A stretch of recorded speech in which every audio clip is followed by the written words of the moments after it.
Hello, this is a quick video on how to add a component on a learning task.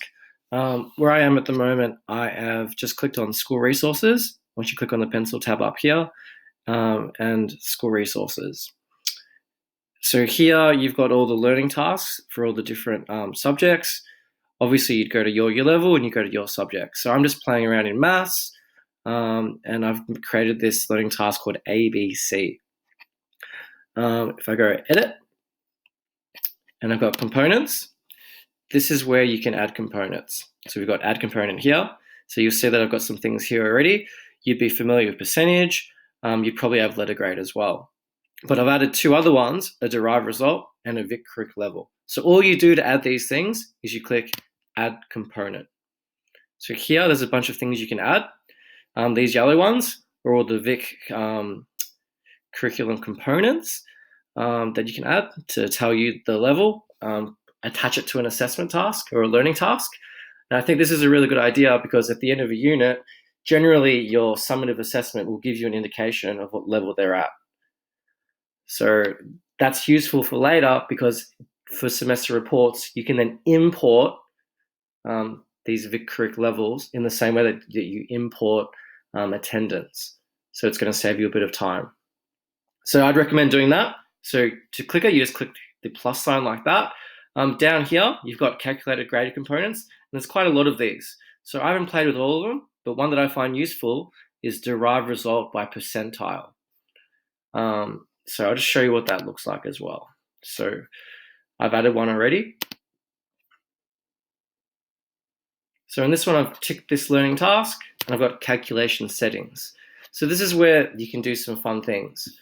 So you've got here your percentages, and here I've got some Vic curric levels that attach to the different percentages.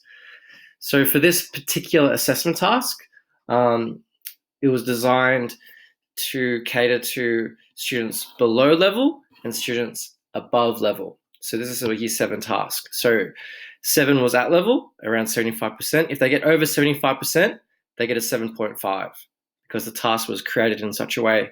If they got below 75 and higher than 50, they would get a 6.5.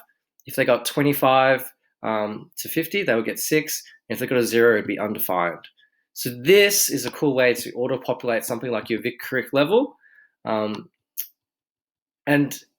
I suppose it goes hand in hand with good assessment creation.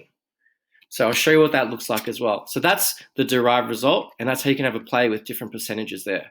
So I've just pushed this out to a class, and I just want to show you what that looks like. So I've got ABC here. I'll click on that. I'll go to grid results, and I've got percentage, maths Vic curriculum, and then I've got the Vic curric level. So let's chuck in a few percentages, 70, 80, 20, 40, 50. So you'd put in your percentages, and then when you click calculate, this is where that derived result is really cool because it auto generates a score depending on what you've input for this. So that's a cool thing to play with. And then with the Vic curric level, I would just copy that across. You can't auto-populate that, but you can, using the derived result, auto-populate this one. So I just copy that across. 7, 7.5, 6, 6.5, 6.5. And then this is the component that would get copied onto or imported into semester reports, which could save you a lot of time. If you had multiple learning tasks that covered a particular Vic curric level or skill, then what Compass does when you import for semester reports is it takes the highest one. So if you have 2 learning tasks and in one of them you gave them a 7 and in another one you gave them a 4, it takes the highest one. So when it comes to the end of semester reports, you would then obviously evaluate what's been imported and then adjust accordingly. But that's how you add components on Compass.